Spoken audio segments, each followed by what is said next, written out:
So I'd like to welcome all of you. Thank you so much for coming tonight to the Student to Scholar Colloquium. It's my fantastic pleasure to introduce to you Dr. Nicole Brown, who will be talking about her experience putting her nonprofit together and some of the work that went into that and so forth. And I would like to share my personal little story about how I met Dr. Brown, because it was such a wonderful experience for me.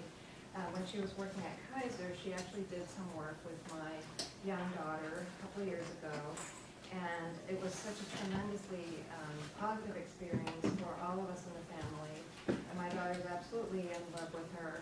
And for me, having been a librarian at Pepperdine for many, many, many years, it was truly a wonderful experience to see the kind of the high quality of professionals that the graduate school produces and lets out into the world, and really has been a source of pride since then. So without further ado, I'd like to let Dr. Brown take over. Okay, so this is meant to be really informal and interactive, where we're talking about things. Maria had asked me to speak. She had said, would you speak about your experience starting a nonprofit? And I don't know if anyone even cares to hear about that. But she said, no, I think they will. I said, okay, well, let's make it really interactive. Email me a couple of questions you think people would want to know about, and let's kind of go from there. So she emailed me a couple of questions, and I'm going to go through those. If you have questions along the way, please ask. Let's talk. There'll definitely be plenty of time after too, but I don't want you to feel like you're interrupting. This is meant to be a resource and a dialogue. And I'm very new to nonprofit, so by no means do I claim to be an expert, nor might I even have the answers to your questions, but maybe if we kind of pool our knowledge together, we can kind of go from there. How many of you guys currently work in the nonprofit sector? Okay, so some of you. How many of you are planning on starting your own nonprofit? Okay, great. How many of you are already in the process or have already opened up one? Okay, good.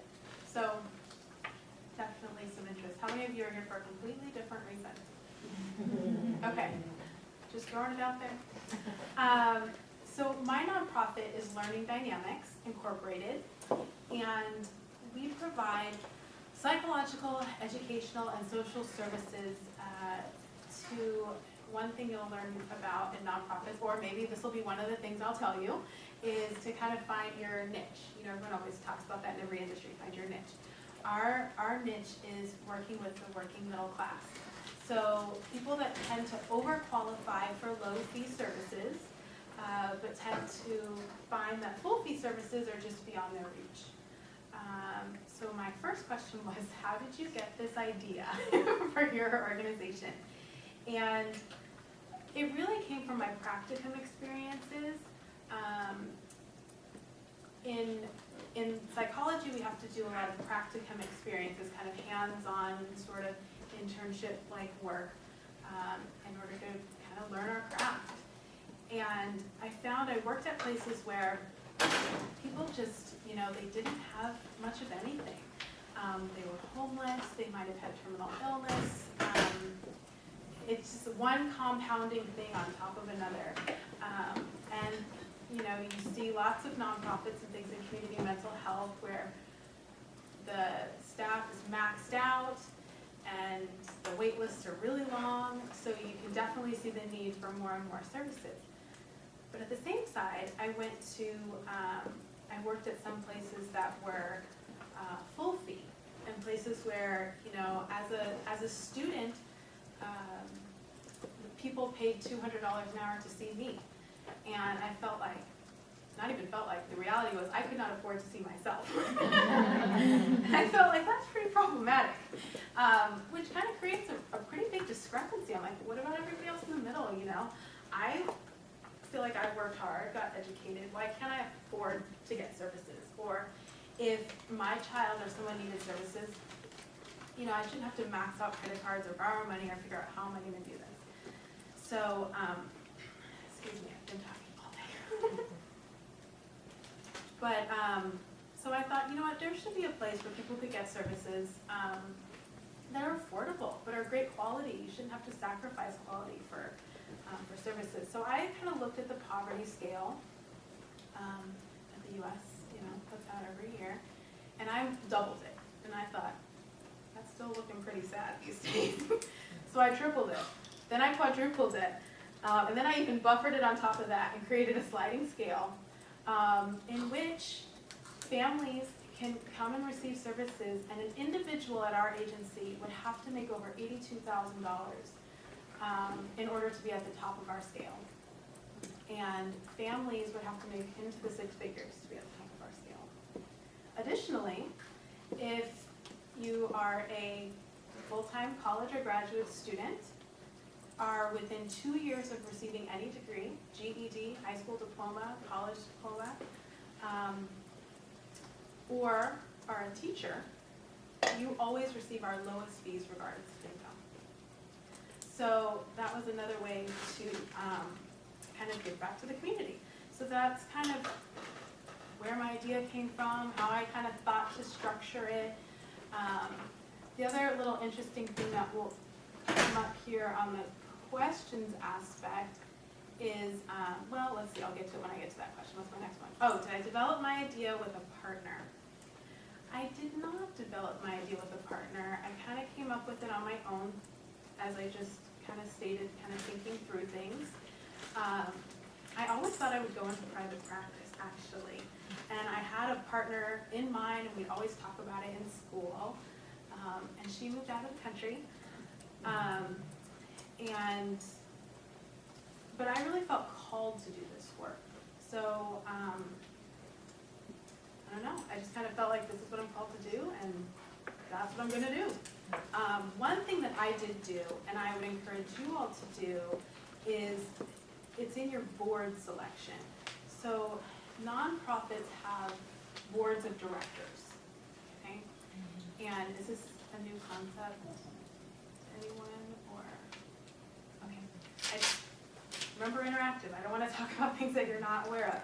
So, so we have boards of directors that we're required to have in California and in other states as well, but I'll talk more in terms of California because we're a California corporation, so that's what I'm most familiar with.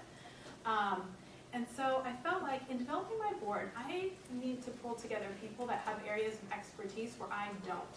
I think kind of assessing yourself and knowing your limits, you can have a great idea, but, you know, at least for me, I felt like I had this good idea, I feel called to do it, but how am I going to execute it? Clearly not by myself. So I need to kind of think of these areas and domains in which I would have deficits where other people might have strengths. So things like business, or finance, or education. I just said I'm going to do psychological and educational services. My doctorate's in psychology.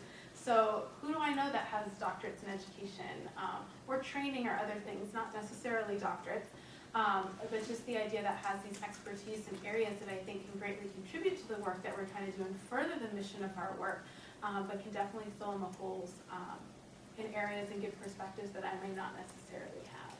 So while I didn't develop my idea with a partner, I definitely didn't get where I'm at by myself either. Okay.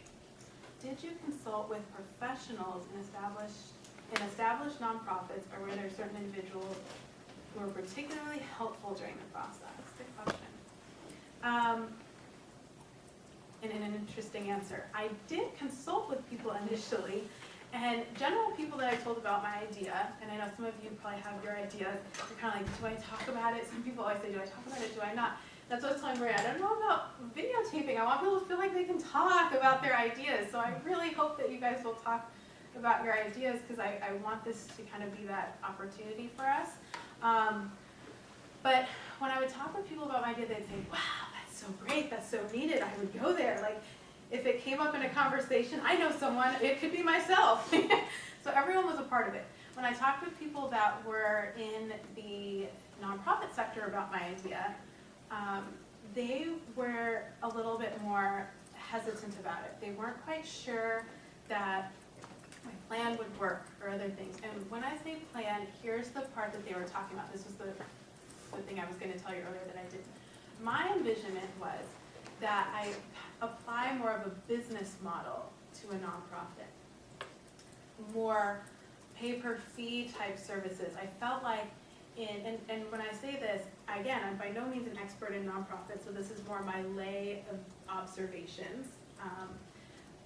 It seemed like a lot of nonprofits spent a lot of, resources and staff time on trying to secure funding. They were always looking for grants and trying to secure grants, and then they get the grant for the year or for 2 years, and then they're spending all of that time hoping that that grant's not going to run out, all the while knowing that it will, and so trying to figure out the next grant. And I just felt like there was just such this focus on that it just took away from what they were actually trying to do. And so I thought, why? I don't know, I just feel like maybe it doesn't have to be like that. What if there was a business model? Businesses function in and of themselves. So what if we applied more of a business model, pay-per-fee type service model, however, we were still a nonprofit. And so that's where the nonprofit book would say, well, that's not going to work, you're going to need all this funding, you're going to need all these resources. And then the business people would say to me, well, why are you going to do all that? Just stick to a for-profit. Why are you going to do a nonprofit? So I heard all of these kind of countering kind of messages and stuff. But again, I'm a person of faith, I felt called, so all that just kind of went out the window. So did you put together a business plan? Any guidelines? Did you follow guidebooks that you recommend? The truthful answer is no, not initially. I didn't do the business plan, I didn't do all those things. In retrospect, should I have? Probably. It's helpful when it's not all just in your head. And I did start putting down things and writing them out, and we do have a business plan and things of that nature. And I don't have per se guidebooks, but the combination of these two responses, when you're going to people for guidance and everyone is kind of saying to you, this isn't going to work, but in your head somehow it makes sense. It's not where I'm thinking, oh, everybody's wrong, or oh, I'm right. It's just that I hear what they're saying. It just sounds really different when I say it to myself. So I need to go and equip myself with some resources and some other things. So I went to, I'm sorry, were you going to say something? After you finish it. Go ahead. I'll remember my sentence. Well, it had to do something with what you were speaking of before. That's Yeah, why I finished. go ahead. No, how do you incorporate the profit part in the nonprofit? Well, you don't incorporate the profit part because by definition, a nonprofit's not a for-profit. Right. But in the research, that I did, and someone can, again, correct me if I'm wrong, again, I'm not the expert, but the differentiation between a for-profit and a nonprofit is not that nonprofits can't make money, it's that all of the money goes back into the organization so that there's no stakeholders. If the company does well, there's not individuals that do well based on the performance of the company. Does that make sense? So in a for-profit company, let's say it's my organization, or we even have stakeholders or, a board in a for-profit. Well, we get kind of stake in that. If the company has a really great year, we get bonuses and we get more money because we can take off whatever that surplus is that our organization has and do what we decide to do with it. In a nonprofit, any kind of surplus or extra money gets funded back into the organization. Does that make sense? So it wasn't where I was really trying to do a for-profit. All the money goes back into my organization as I had it in my head and as I operate. Yeah. So as you start your plan, so to speak, a business plan, you incorporate the director's salary, which would be your salary, into the entire plan? Yes, you can do that. Okay, so you can, and then at the end of the year, whatever you incorporated, there is money that came in from a grant or whatever. What do you do with Well, that type of money? that's a good question. If you're talking in terms of getting money from grants and things, then you would have requested money for a certain purpose. Okay. So people don't typically say, well, here you go, here's a grant for whatever. They usually have a purpose. Here's a grant for blank. So that's usually independent of salaries and other things. So if I asked for a grant for, I don't know, technology, then I know what I'm gonna do with that money. If I get it, I'm gonna apply it to technology because that's what I asked for the grant for. So when you ask for a grant, you're asking for it for a specific purpose, so when that money comes in, that's what it's adhered to. But to kind of help, like, give a different perspective that might answer, let's say somebody donated an extra, I don't know, $1 million, wouldn't that be fantastic? Then, and that wasn't kind of in our budget, right?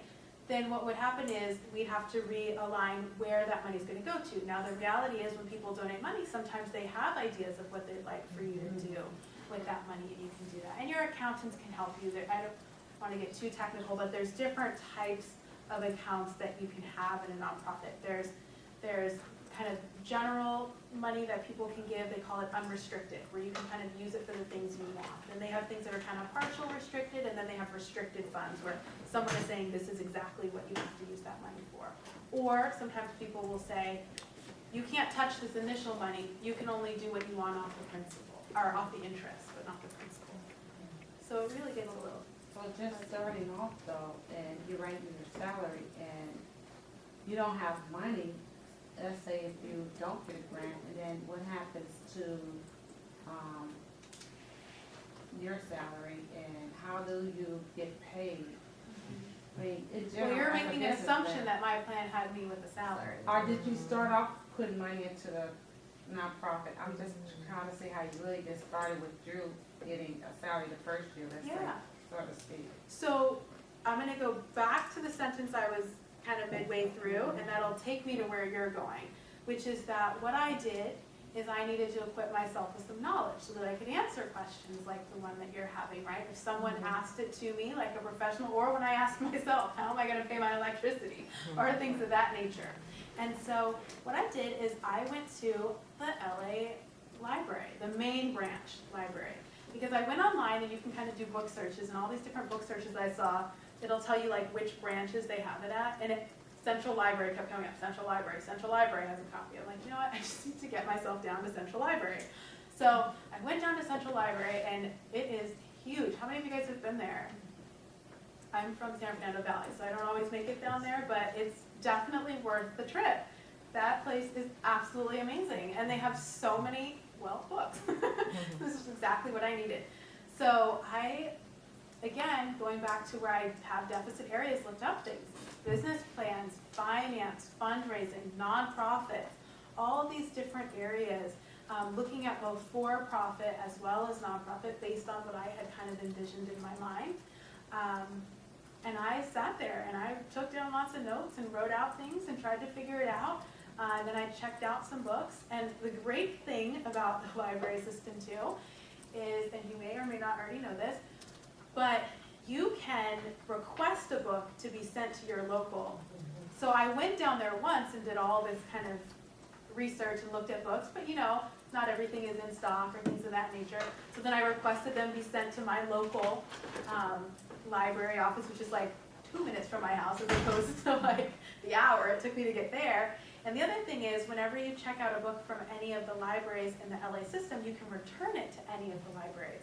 So it doesn't mean I had to go all the way back to Central Library, I just returned it at my local library. So I'm just a big fan of the utilization of libraries.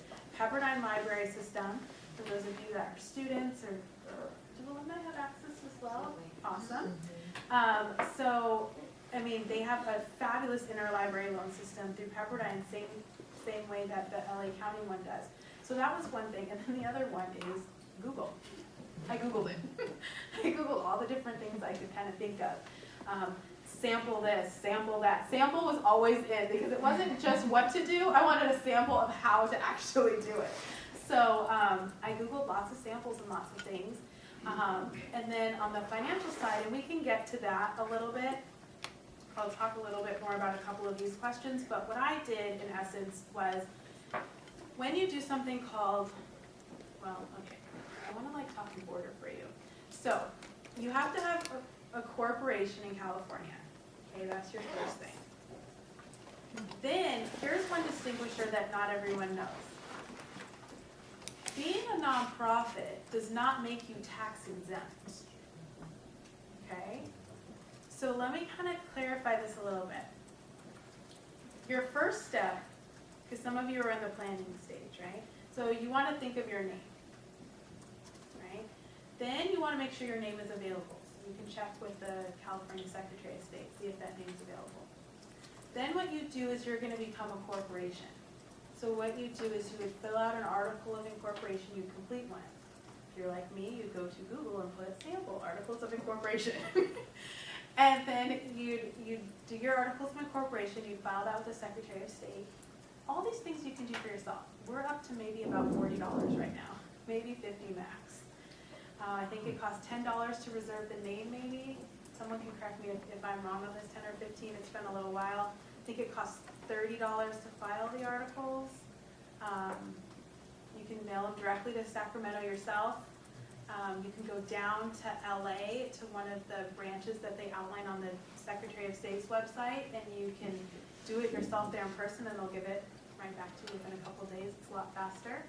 Because then your next step is now you become, let's say you're a corporation. You get your articles of incorporation stamped by the Secretary of State, you get a corporation number. Then, does anyone know what the next order of business is? Not yet, you're still not quite done with making yourself a corporation. You actually have to have your first official meeting and approve your bylaws, okay? So you would have needed to create that fabulous board of people that have areas of expertise that you want to utilize. You get to kind of pick your numbers. There's other little rules about your board where you don't want to have, you can't have more than 49% of people related, conflict of interest, and all those kind of things. Do you think you can get more into the first official meeting and the CRADA and bylaws? Can you get more into that? Can you tell me, can you explain it more? Oh, a little more? Well, if you would have kind of gotten together the board that you would have kind of felt like would be great for your organization. I drafted the bylaws on my own.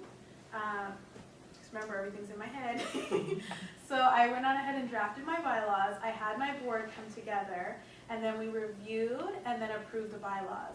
There's 3 positions that you must have in California on your board. What are those 3? Secretary, treasurer. Yep, president, secretary, treasurer. So you need to kind of have an understanding of who those people are, and that they're present at your meeting, so that everyone can kind of sign in. In our bylaws, you want to outline certain things in your bylaws, and again, you know what I'm going to say, Google it, with a sample, exactly, and you can see samples online, and you can even be specific when you add the word sample. You don't just want bylaws, you might want sample bylaws. I did things like mental health, then I did education. You know, I did things that were kind of similar to what I had a vision of, so that I could see things that might resonate with me and my vision, right? To adapt it to what I was kind of thinking of. And so with that, you could kind of, you want to outline certain things though in your bylaws. Like you want to have, how often does your board meet? How many people are on your board? What happens if there's an absence on your board? You know, what is a term? Can people renew their terms? So some of those things are pretty kind of, you know, general. What is the purpose of your corporation, your nonprofit? So you kind of do that. Your bylaws don't get filed. You don't have to resubmit them. They get signed and they get stayed. What I did is I kept a copy for myself. Whenever we do things, we always have 2 originals signed at the same time. So I kept a copy, and then I have the secretary keep a copy. So that way we have 2 copies just in case something happens. And so whenever we review things, we have 2 copies. That's just something we do. You figure out what works for you. Does that kind of help? Yeah. When you say sign, you mean by the board members or? Yes. Okay. Yes, All right. thank you. I'm sorry I didn't clarify that. Yes, so the board members sign.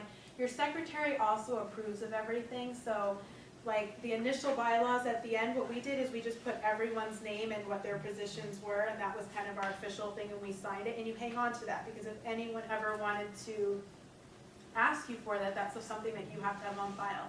You can also Google it as far as what documents are always required for you to have available, that, you know, if someone called upon from the powers that be to review your paperwork, it's in order. So those, I'm sorry, but that paperwork is not registered That anywhere? paperwork, not the bylaw. The bylaws aren't.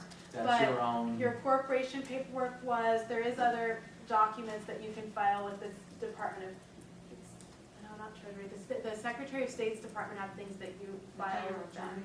And the Attorney General's office, yes. And then something of trust, I'm blanking on it right now, but that's once you receive $25 donation or more. And things will outline this, like I sent mine off thinking, oh, I needed to give them $25, and they called back and said, how much money have you received in donations?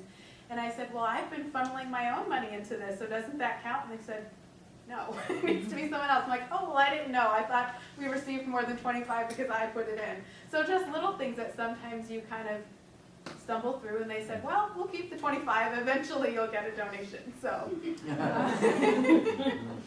and then you don't have to worry about it. So, a lot of these things, you know, you stumble upon. There is one website that I liked that I will share with you that I felt like had a lot of samples. It's the Citizen Media Law Project website. The website itself is CIT Media, MEDIA, law, LAW.org. So citmedialaw.org. They're not paying me to tell you about it. It's just a website that I kind of came across that I felt like had a lot of samples or directing. Also, a lot of things with, I think, if I remember correctly, Minnesota. The state of Minnesota and like their nonprofit foundations and nonprofit organizations for the state of Minnesota tended to have a lot of samples and tended to kind of outline things in a way that resonated with me. So the other thing is that there's lots of websites when you write Google how to start a nonprofit. There'll be lots of websites that, you know, have answers to that. And some of them will seem really simplistic to you, some will seem really complicated. So I think it's just a matter of finding the websites that kind of provide information in a way that really speaks and resonates with you, so that you get the information in a way that makes sense.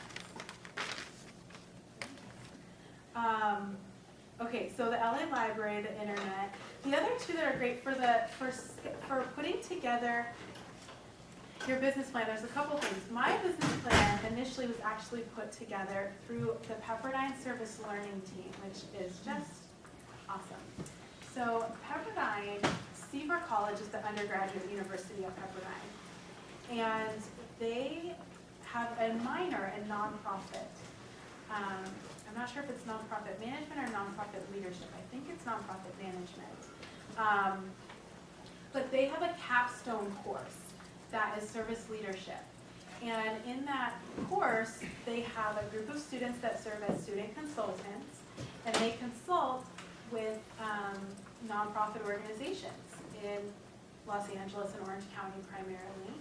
And you get a team of really eager senior students with great ideas and far better at technology than I am to kind of come up with different things. So I've done the project now twice. The first time I had a business plan developed, and they did phenomenal work. And at the end, you get this thick 3-inch binder full of research and information along with a CD with all their work. And then the second time, actually, just this past spring, we did a project with them, and they did some marketing work and stuff for us.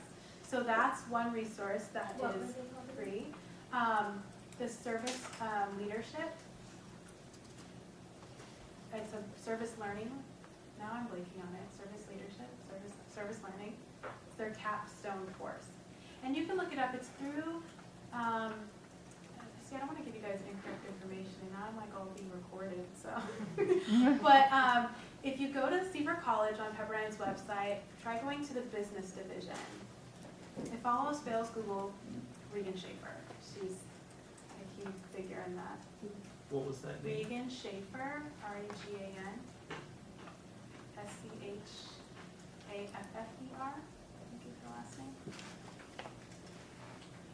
But it's service learning. You could also Google, you know, you can search on Pepperdine's website, just search nonprofit management or nonprofit minor, and the information will come up.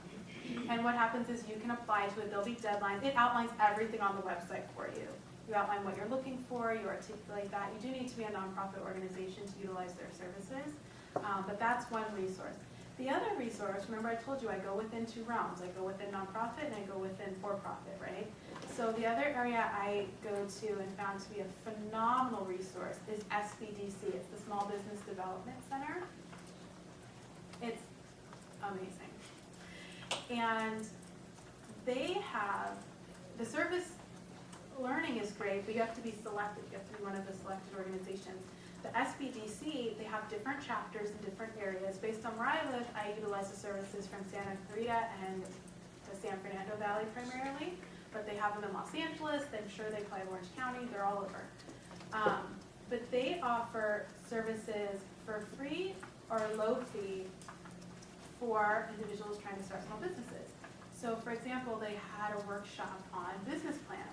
I think it was like quite a few hours, and I think it was like $60 or something, $30.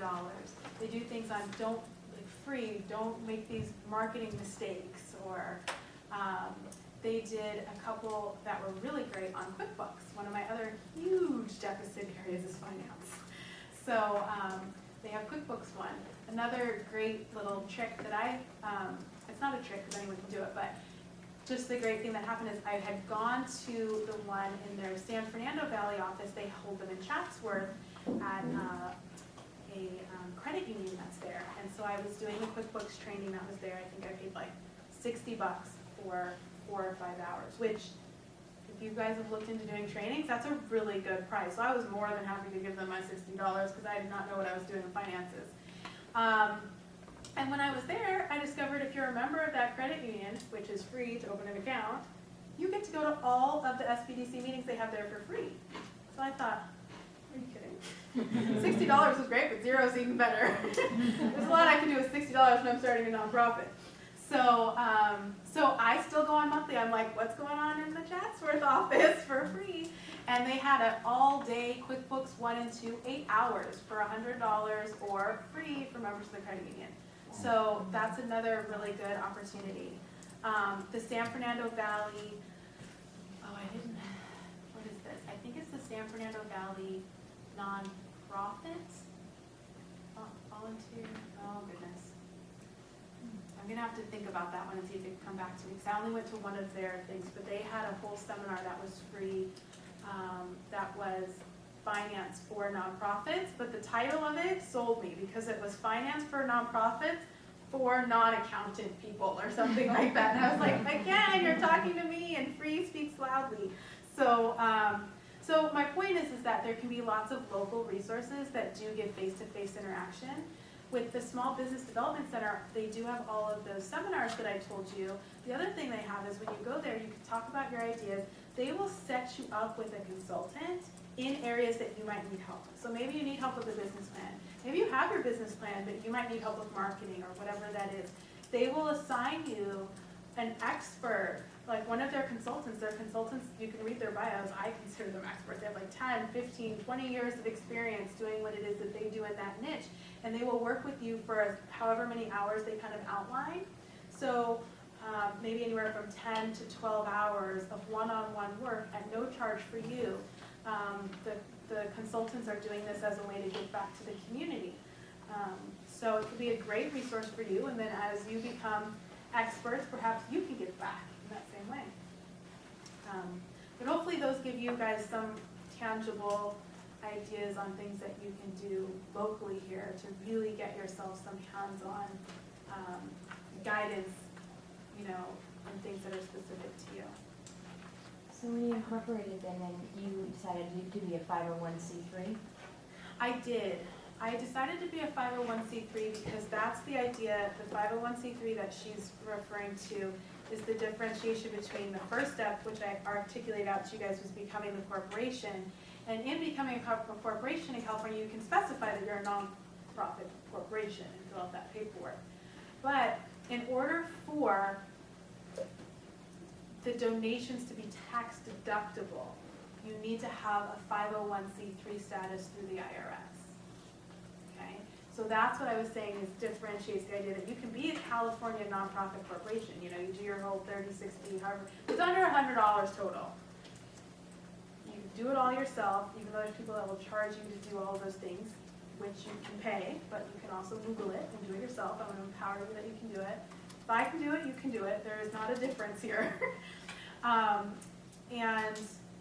But if you want to do tax deductions and for people to make donations, then to be able to write off those donations, then you do need to be a 501c3 through the IRS. That is actually under my next question. Can you talk about securing funding and what challenges you encountered?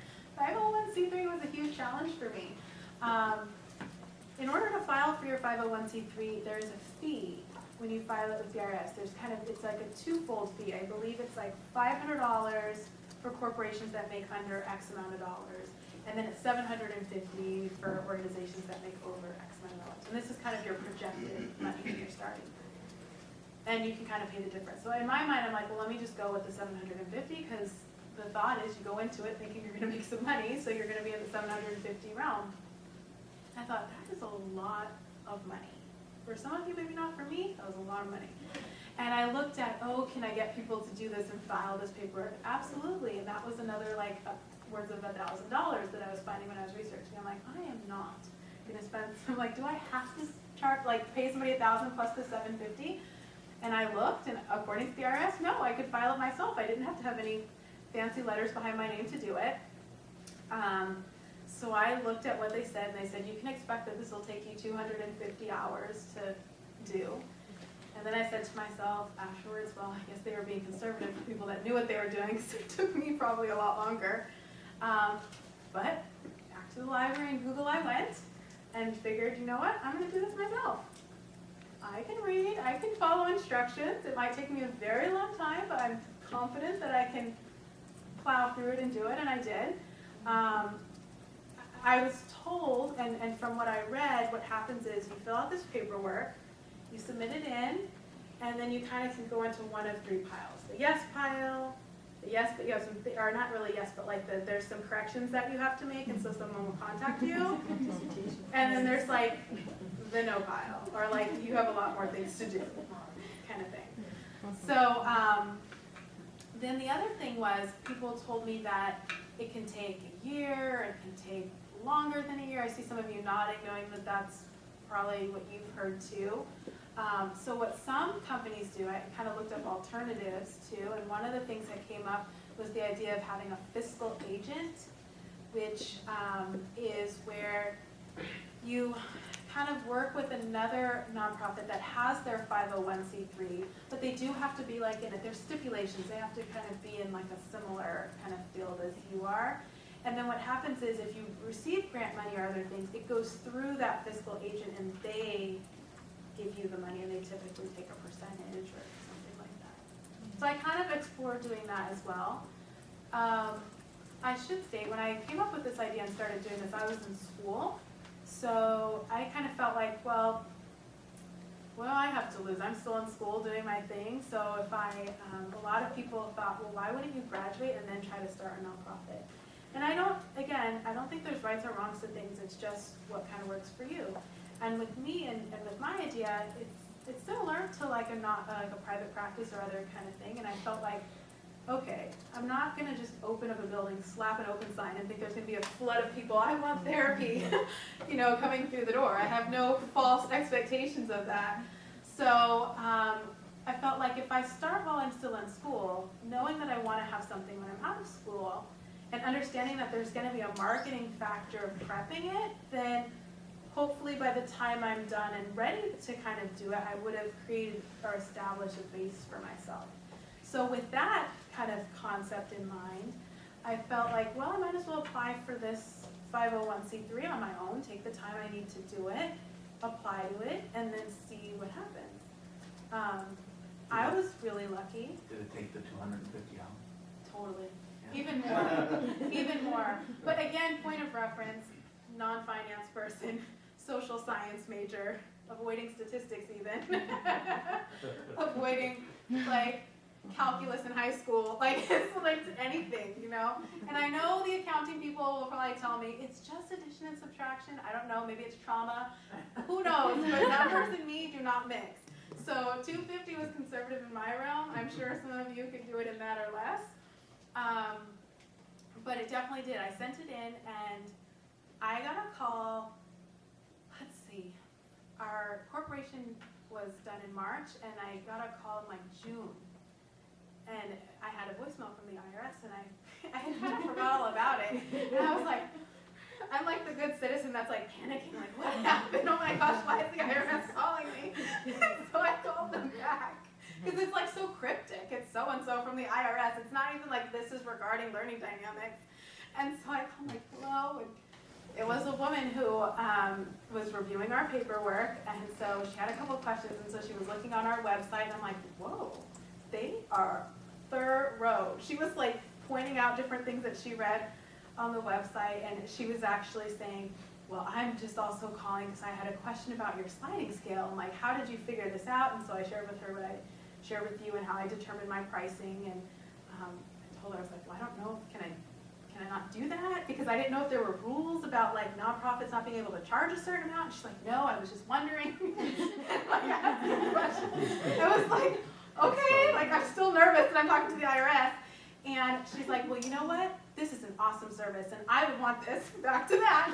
She's like, I'm pushing it through, you should get your paperwork in 2 weeks.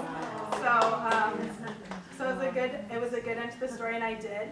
And then another point for you that happens is when you get your approval letter from the IRS, you end up getting what they call like it goes retroactive, like your approval is retroactive to your date of incorporation. Okay, so I told you I got my paperwork in like June, but I got my incorporation stamped by the Secretary of State saying March 30th.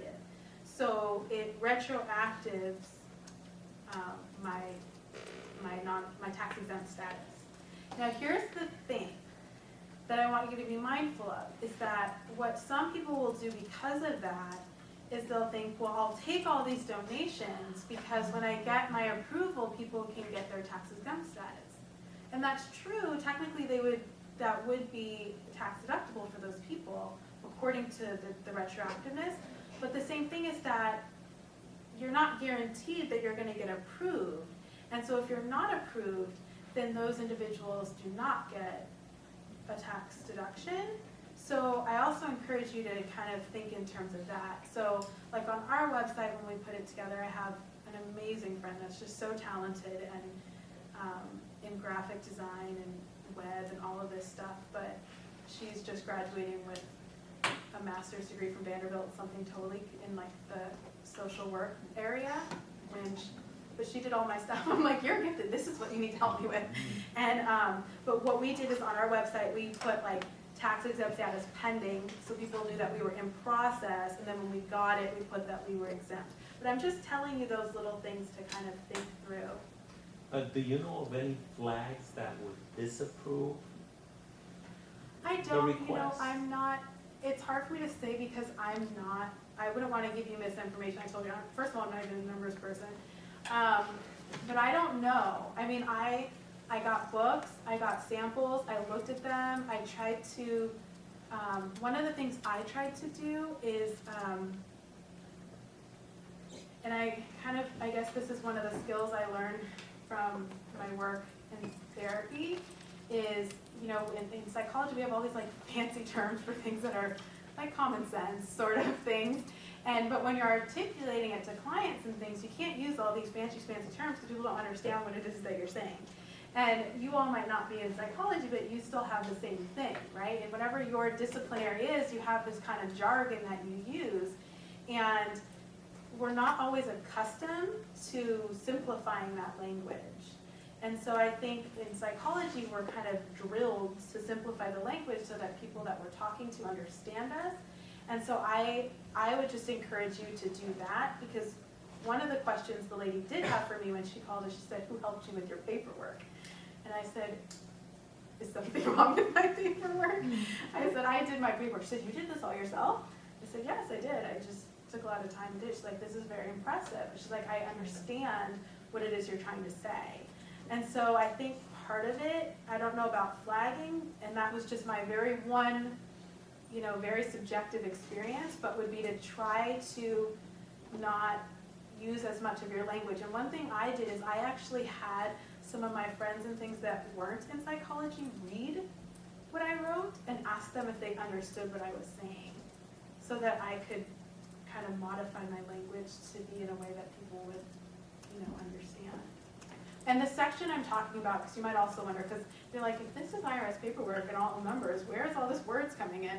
But what it is they have different sections that ask you questions. So they'll ask you to articulate like your mission, which you'll have a mission, you put that in your initial paperwork that you do, but then they'll ask things like, what are your activities? What percentage of the time do you do those activities? What percentage of your salaries go into those activities? What are those activities? So there's other things that you're kind of articulating.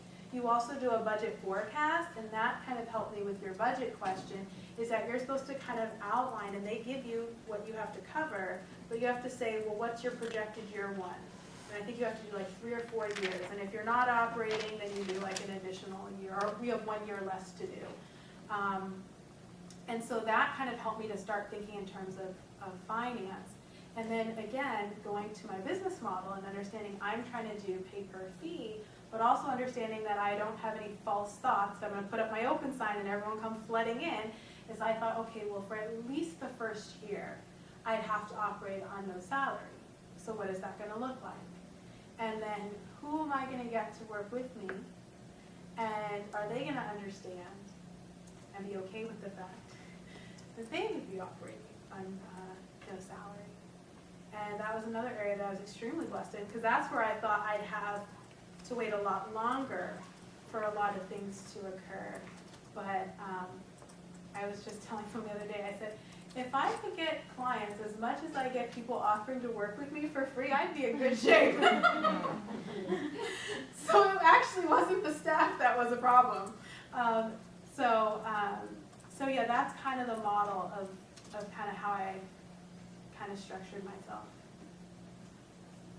Questions on that? So was most of your staff like interns or? That's a great question. Yes, well, yes, I have like master's students that can work with me, doctoral students, postdocs. I'm really lucky because I've had some really amazing established supervisors that have offered to supervise at no cost. And so supervisors can supervise supervisees, so it gives me a nice complete staff. I've had master's students and other students that might want to open up companies at one point volunteer to work with me to do all the administrative side of things. I've had friends, this is like when you start calling in your favors. Like my friend that's getting her degree or just finished her master's at Vanderbilt, I'm like, I need a logo. And you're really great at that. And she drew my butterfly logo that we have that you've seen and designed my business cards and helped me with my website. Helped as it did most of it. I just did the content.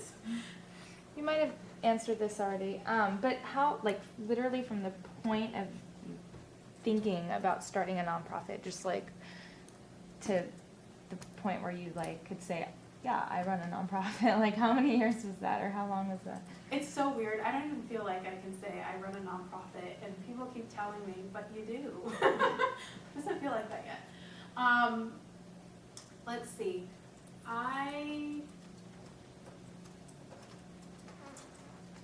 That's a great question.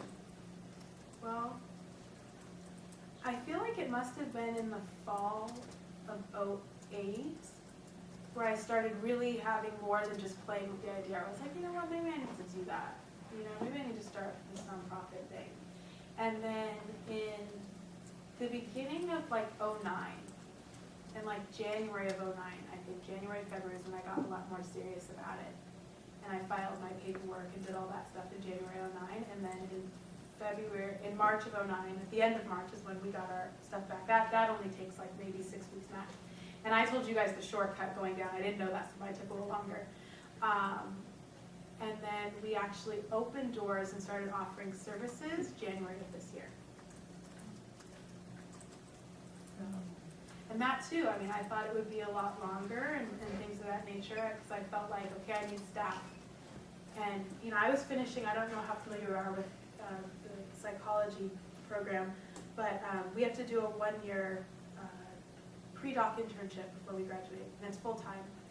And I was also working on my dissertation simultaneously. And I'm married, have a child, have a family. I mean, like, it was just like, I wasn't thinking, I know, let me open up a company right now. I was thinking, I'm gonna do that later. I'll do that after, you know? And everyone was hearing, because I had the company, I technically had it, right? Because I had done my corporate paperwork, and I had gotten the approval a lot sooner than I thought. So technically, I am a 501c3 at this point, because that's July, and I started in the fall. But in my mind, I'm like, yeah, but I still have to get funding, I still have to do this, you know. First of all, I'm not even licensed. So like I needed, in my mind, I needed to still do a year of postdoc and license before I would even actually open my doors. And then I had some supervisors say, some of my friends that were more established, they were like, well, you need to ask so-and-so because they're retiring and they will totally supervise. And I'm like, I don't know. I'm like, okay, I'll ask.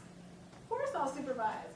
Then, you know, a professor that I had had before who works here, who's awesome, she's one of our supervisors, Sapita Sasgar. She heard about what I was doing and said, I'll supervise. I said, you'll supervise? So I'm all excited. I'm like, whoa, I have supervisors. Apparently I don't need a license. And then I felt, but you know, I need a place. Yeah, I now have overhead. Like, where are we going to be? Clearly not in my home. So, so I don't know about that. And you know, I started thinking about different buildings and places and looking. There's an area where I want to be, and I kind of looked over there, and I found that there were churches that were willing to give space. And I thought, well, I should start with my own church because there's a publicity level in that. And my church was so generous in giving us space at no charge. So, well, we kind of established ourselves. So I just basically kept running out of excuses on postponing our opening is what ended up happening. So I feel like as a person of faith, you know, the doors kept opening even though I kept trying to postpone them. So I would have thought that I would have probably opened next year. But I was very fortunate in being able to open this year. Yeah. Well, I have a comment, and I'm a master's student in social entrepreneurship and change program here at Pepperdine. And I don't mean to bust your bubble, but you don't have a nonprofit, you have a social enterprise, which is something that's greater because not only do you have a vision like a nonprofit, but you have a model that's sustainable, similar to for-profit. So that's great. Not too many people can do that. And many people are trying to figure out how do you have commit your passion to the community, but how do you make money? So you're doing a great model. So I do commend you on that. Thank you. So I think that's great. Thank you. I'm trying to see if I answered all of Maria's questions here. Oh, my other biggest challenge, time. I'm sure you all can identify with that one. Just finding the time to devote. And I don't know, for me, I can only speak to obviously my own experience, and clearly January of 2011 does not make me seasoned in this field by any stretch. But just, you know, I kind of took the pressure off myself. Some people feel very pressured, and if you hear as I'm talking, I said, I didn't think it would be till next year. You know, I'm open to the idea that it could take a long time. And I kind of thought more in terms of what are the steps, and that I want to do it right, as opposed to do it quickly. And even in the way that I roll out my programs, we're focusing on our psychological services right now with the projected start date of our educational services soon. We have people lined up that are willing to do the services, but I'm not quite ready for them because I want to make sure that the programs I'm doing right now are going well and are sustainable. And then the other thing that people often ask me that didn't come up here yet is, well, how do you do it then if you don't have grants? How are you going to get in addition to pay per fee? And one of the things that I thought of, and we'll see, time will tell, I'm still early in it, is finding sources that then pay for people to use the services, so it still stays pay per fee. So my dissertation, I had an initial dissertation that I actually changed in January after opening my nonprofit. I changed it to develop a culturally responsive program for parents of children with autism spectrum disorders, teaching them how to develop social skills in their children.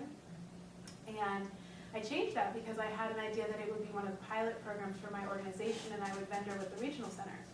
And in vendoring with regional center, that means regional center could potentially send me clients that they would pay to receive my services. I'm very lucky because regional center, again, I threw that out there in March of '09 thinking I'm not going to open until 2013. I hear it takes years to get approved through them. But I got approved earlier this year. So we're able to work with Regional Center. Victims of Crime is another one where we can provide psychological services in the state. pays us to see services. So some of it too, in my model of paper fee, you see people are paying on a sliding scale. But I'm also looking for revenue to come in through other sources, still technically paper fee, but just where there's a referral source coming in. And that was one of the things. What are some of the marketing tips? One of the other things I had to learn from that people would always talk about is in the realm of nonprofits, everyone is always a potential donor. That's what you'll hear. Everyone's always a potential donor. And it took a while for me to get that, but it's true, they are. This is one of the things that I have found that I love. It's called Square. And you can get it online, and it's free. And it goes into your smartphone. And then your smartphone starts accepting credit cards. So everyone, Oh, no so if way. you all would like to donate to my cause, I am available afterwards. Swiping takes no time. And it's great. People can sign with their finger. So I have an iPad as well, and people sign and you charge. And it's great because, you know, for me, I'm not doing tons and tons of volume, so it's more cost effective for me than a merchant account. And it's right there on my smartphone, and so anyone can be a donor, remember. And so I have that online. Public speaking engagements have been a really great resource for me, and really face-to-face meetings, and kind of going outside your zone. Like, I do network with other mental health professionals, but one thing I do is I go to schools, I've gone to churches, I've scheduled meetings, I've tried to explain to people what I do, and it puts a face to like your idea. And I think there's so many wonderful things. I don't know how many times I said Google it in this talk, but I think at the same time we lose in all the technology. Sometimes we lose that ability to interact with people on a face-to-face basis, and even simple things like a thank you card in the mail versus sending a quick email. Just the little things that I think can make a difference in developing relationships and interactions with people. And I think not forgetting that side of things has been a really great resource in us, and me kind of getting referral sources and things like that. You know, I think we're out of time. Let's say you have no budget, no money, and you're trying to start a nonprofit organization. Yeah, that's what my beginning of the story was. Alright, and I'm wondering, can you start it with, from the very beginning through, let's say, donations and grants and all that other stuff? Can you do all your paperwork through donations, saying, let's say people donated money to you, you use that money in order to Well, rent I would the space, probably use think the word would be a little bit more in terms of gifts. Because remember what I said in terms of donations, that sometimes when you say the word donation, there's an inference that they'll get a tax write-off. And if it's your initial stage, you're not tax exempt yet. So initially, you might not have anything. And so what I did is I had this idea, and my husband was extremely supportive. We kind of said, okay, well, we'll work on just kind of putting aside a little bit of money, because there is some money. I mean, I told you it costs like $40 to register your name, or I mean, there's things that are real associated costs.